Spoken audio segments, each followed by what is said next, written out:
Welcome to the Architectural Outcast, where a shifty architect type, me, likes to talk about all sorts of things from an architectural perspective. This time around, I'm looking at the new Fantastic Four trailer that just dropped. The movie's supposed to be inspired by the 1960s. Is it though? Well, let's check it out. Let's see how good a job they did or didn't do. Architectural Outcast. The first thing that we have to address is the color palette. The use of high contrast colors, but the colors have low saturation. We see the same high contrast color palette being repeated throughout the trailer. Is the color palette appropriate for the time period being depicted? Yeah, I'd say it is. The use of vivid blues, yellows, greens, browns, tans, and reds, that's accurate. You will see those used throughout the 60s. Seeing as how this is supposed to be high-end, cutting-edge design, I would say that the color palette is particularly appropriate. The opening scene of the trailer introduces us to the Fantastic Four's living room. And I gotta tell y'all, this is 1960s interior design 101. Already talked about how they nailed the color palette, but the sunken living room with the giant couch all in front of a glass window, it's as 60s as you can get. The kitchen is a fascinating mixture of 1950s, 1960s, and futuristic design elements. Late 50s, early 60s, GE developed their all-electric kitchens of tomorrow that became heavily influential in 1960s kitchen designs all across America. Modern, sleek, clean, sterile kitchens became all the rage. By the 70s, there started to be a pushback. There was a belief that kitchens were getting too sterile, too cold, too clinical. So you see the reintroduction of wood back into the kitchen, trying to soften things up, make them feel more human, more home-like. The trailer is showing what could have happened if 1960s kitchen design had continued to evolve and postmodernism and other later trends had never developed. We would have seen a reintroduction of wood back into the design language. Interior design is really good. In fact, I'm kind of impressed. It's a believable evolution of 1960s design aesthetics. We got to talk about that car with the funky space-age glass canopy on back and those fins on the front. By the late 60s and before the oil embargo, American car design was getting wild. Bigger, bolder, more horsepower, more chrome. The glass and chrome, streamlined Jet Age aesthetic was even influencing your entry-level family cars. The fun thing about the car in the Fantastic Four trailer, they didn't pull it out of their hat. I said hat. In 1969, Buick came out with a concept car that is very similar to the Fantastic Four car. You want a retro future aesthetic based upon 1960s design?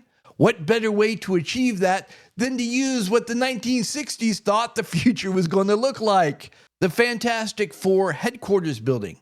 And again, I have nothing negative to say about it. First off, it's believable. It could exist. This building doesn't suffer from the same problem that a lot of sci-fi, fantasy, and comic book architecture have to deal with.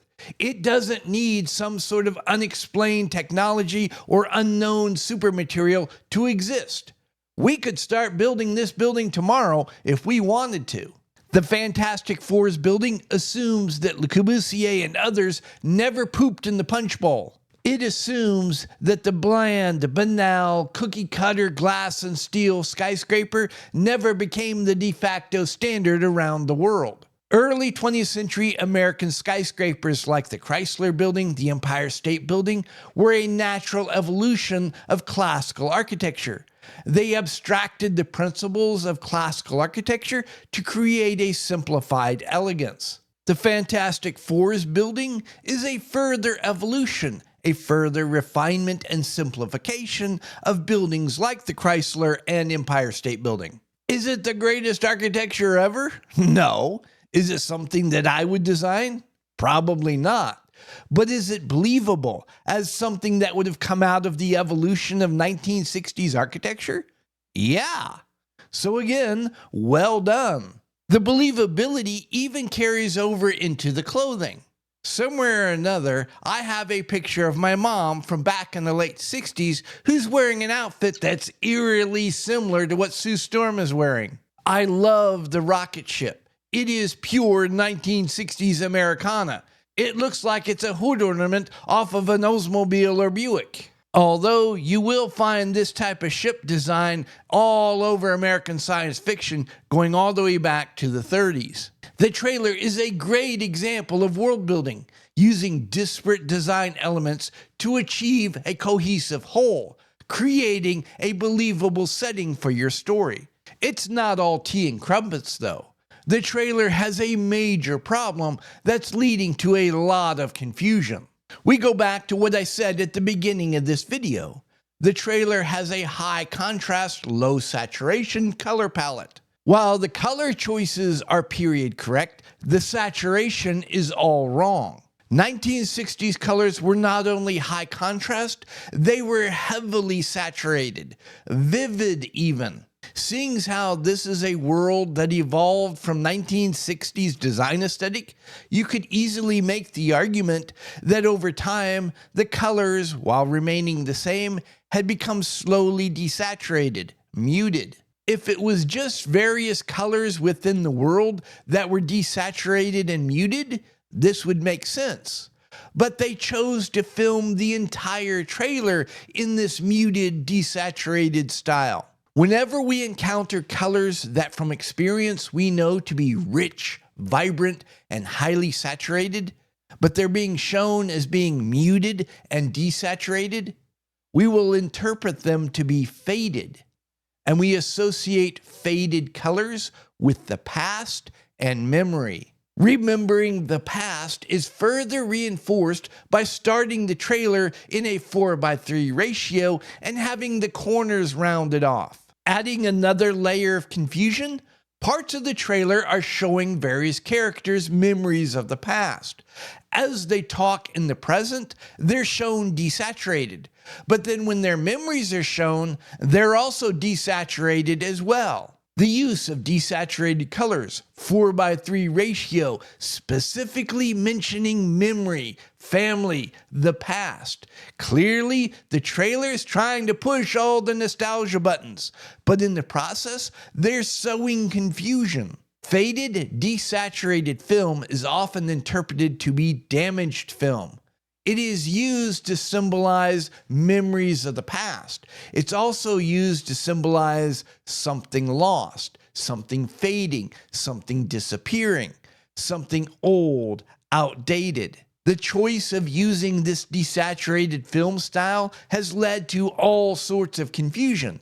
If you don't know the backstory that the Fantastic Four is set in the present day in an alternate universe inspired by 1960s design, it would be understandable that you would think the movie takes place in the past. They've done everything in their power to convince you that it takes place in the past. The visual symbolism is at odds with the rest of the story. Is the movie going to be any good?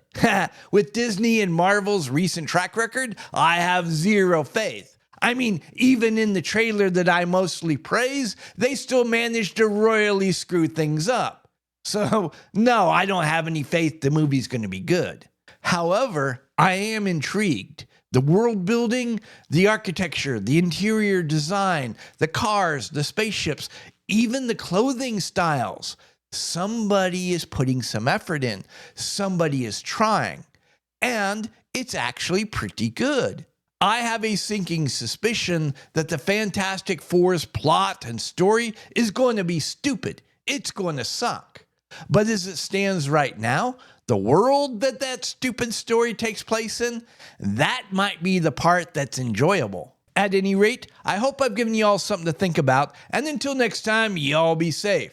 If y'all are still here, thank you very much. While you're at it, why don't you like the video, subscribe to the channel, click that notification bell. You can hear me yammer on about something else next time, and feel free to share this video far and wide. Please like and subscribe. Please leave a comment.